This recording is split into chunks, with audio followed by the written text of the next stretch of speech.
Camila já foi. Ela vai no jogador tudo! Tudo! E aí, como é que é?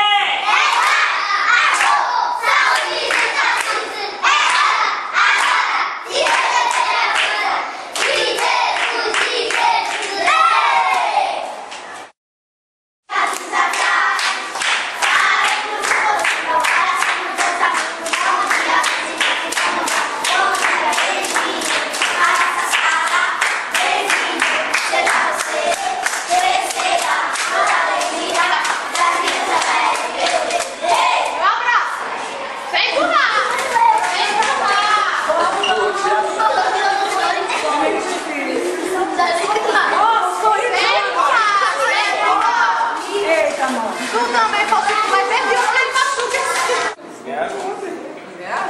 Ai, deve ter insuportável hoje. Você começar primeiro pelas fotos ou mesmo? Faz conta?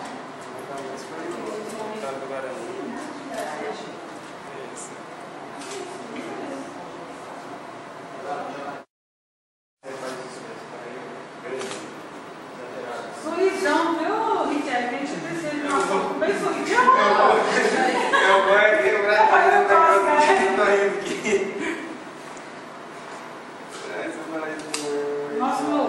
Nosso bastidor está precisando de foto bastante sorrindo.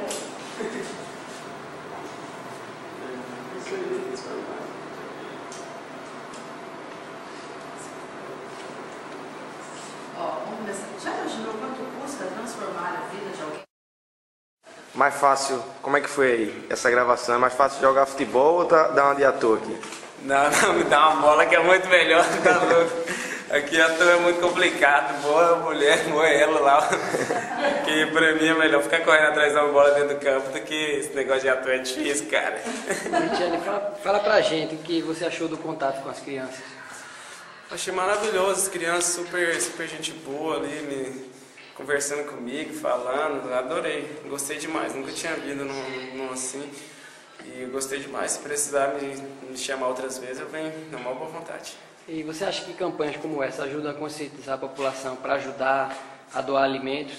Com certeza, ajuda muita gente a doar, fazer o máximo de doações possível, porque muita gente que igual eu, tem outros jogadores, né, a gente representa muitos times, né, e o povo torce pela gente, então eu acho que por isso eles podem fazer mais doações.